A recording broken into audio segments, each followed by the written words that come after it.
Welcome back to Politics Tonight, everyone. Thank you very much for staying with us on the program. We continue our June 12 conversation and the significance of this day in Nigeria's democratic journey. And joining me for the second part of this conversation is Nelson Ekujimi, human rights activist, convener, Comrade Society Music. Thank you so much for joining us on the program, Mr. Ekujimi.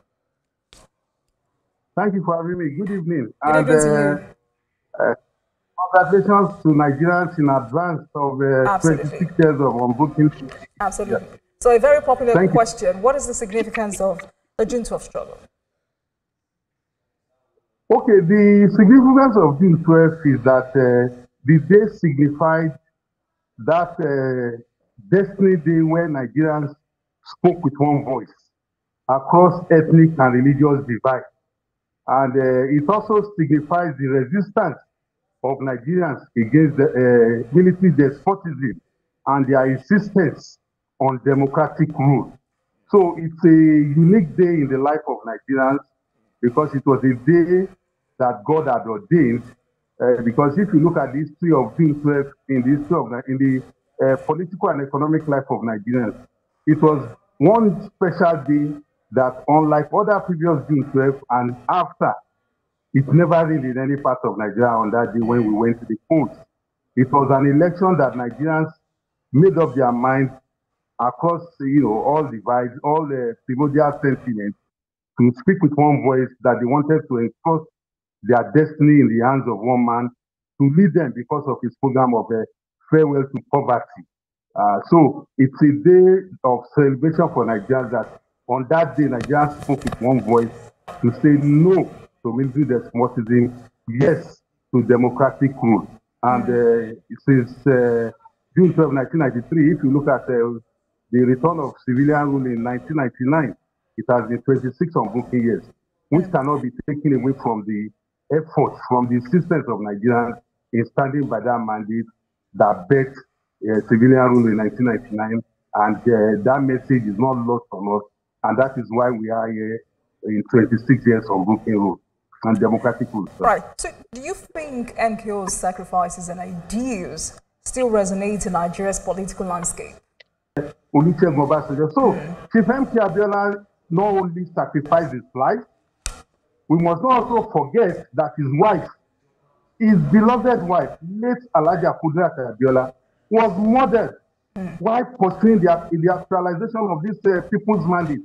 The mandate did not belong to Chief MK Abiola, it belonged to Nigerians, because Nigerians were the ones that went to the poll. It was just a custodian, and many Nigerians lost their lives. You want to talk about Bagada Kato, a journalist, whom till today we can't find where his body is buried. He has become, missing since 1993. You talk about Chief Alfred Iwani, who was murdered in his bedroom.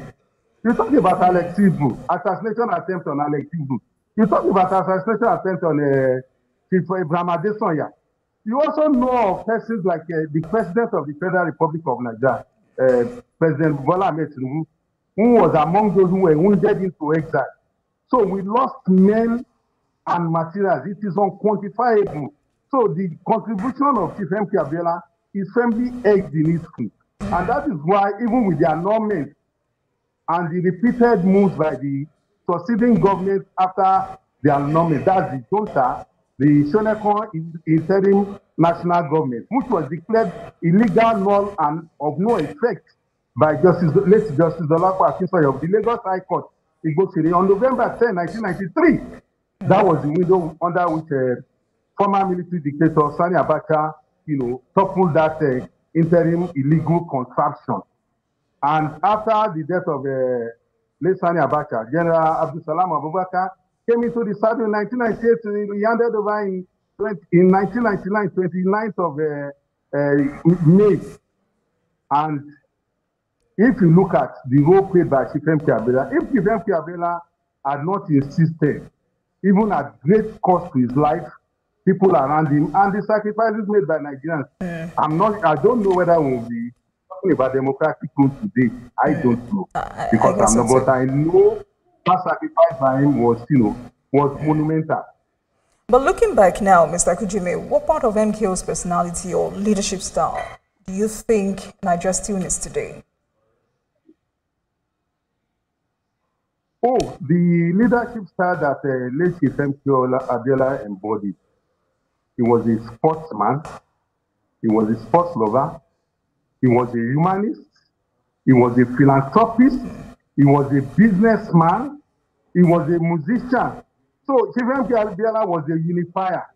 This was a man who touched lives across every part of the country. The religion of Chief Abiola is humanity. He didn't know whether you were a Christian or a Muslim or a pagan. He saw everybody as a member of the human family. So it is his generosity, his ability, to recall figures, facts and figures, his clear-headedness about issues, and his clear-headedness about providing tangible, realistic solutions.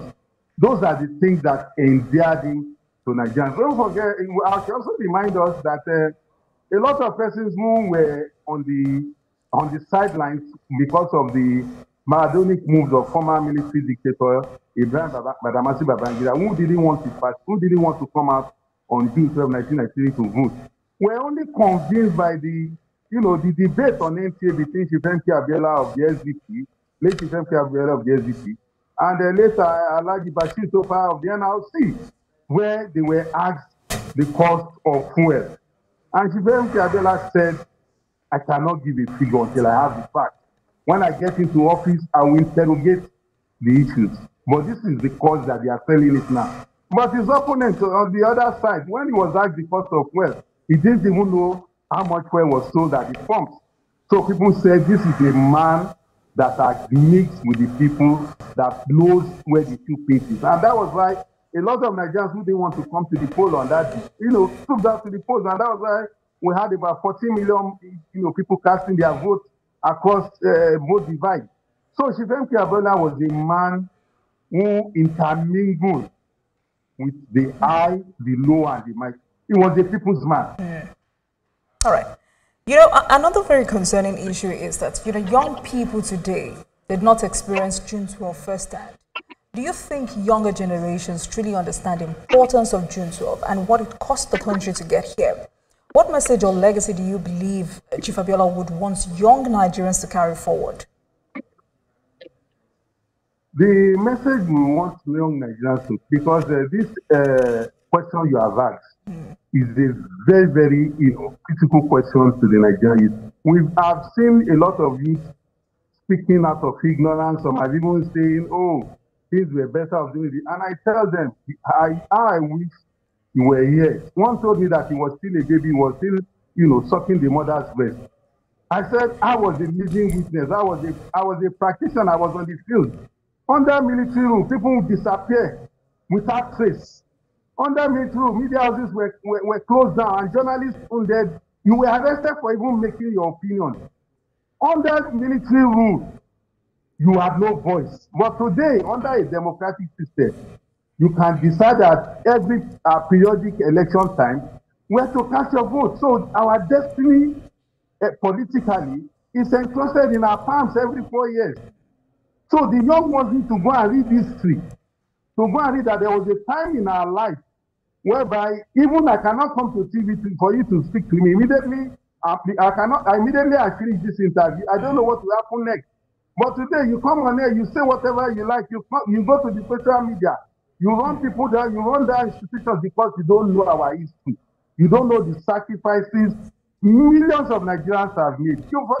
We should also remind them that when the election was annulled and Chief Abiola was insisting on the mandate, under former President Babangida with the then Minister for Information, Uche Chukwumerije, they gave this false news that Chief Abiola was bringing worship from US to come and declare war on Nigerians. You remember the number of Nigerians of the Southeast extraction that traveled home and lost their lives on the road. We can't count the numbers. People of Yoruba extraction, Igbo extraction, Hausa extraction, who lost their livelihood. And today they cannot be. We have people who have been amputated because of whose limbs have been amputated because of June 12. We have those who have died. We have those who Chief Abiola, apart from losing his life, all his businesses were crumbled by the military junta of Ibrahim Badamasi Babangida and Sani Abacha. So the younger generation needs to be patient to go and read into it, to go and read history, and recognize that the only means to good governance, which is the end of democracy, because democracy is just a vehicle. It's not the final destination. Democracy is a vehicle, to good governance. So all right then. the only vehicle to good governance that we can, key on to as citizens, that we must continuously keep faith with, is democracy. Because it's a democratic system. We can absolutely, Mr. Kujimi. And remembering the critical issues central to this struggle: free and fair elections, ethnic and religious unity, human rights and civil liberties, national unity and diversity, economic and social justice. Beyond democracy, MK Abiola's campaign also emphasized poverty alleviation, economic justice and social welfare, the right of the people to choose their leaders, the ultimate price of freedom and the power of sacrifice. Would you say that the critical issues central to the June 12 struggle have been fully achieved? No, the central focus of the June 12 struggle, all have not been fully achieved. But those tenets are very, very present with us. So we can say those things we fought for. Some are here, some we are still struggling with them. And like we all know, life is about ups and downs. No human being is perfect. The same way no system is perfect, the same way you cannot have a perfect society. Society is made up of the good, the bad, and the ugly. It is for the society to keep its heads above water and be focused on the greater good. So when you talk about social justice, yes, but a lot of our people assume that because of democracy, you have absolute rights.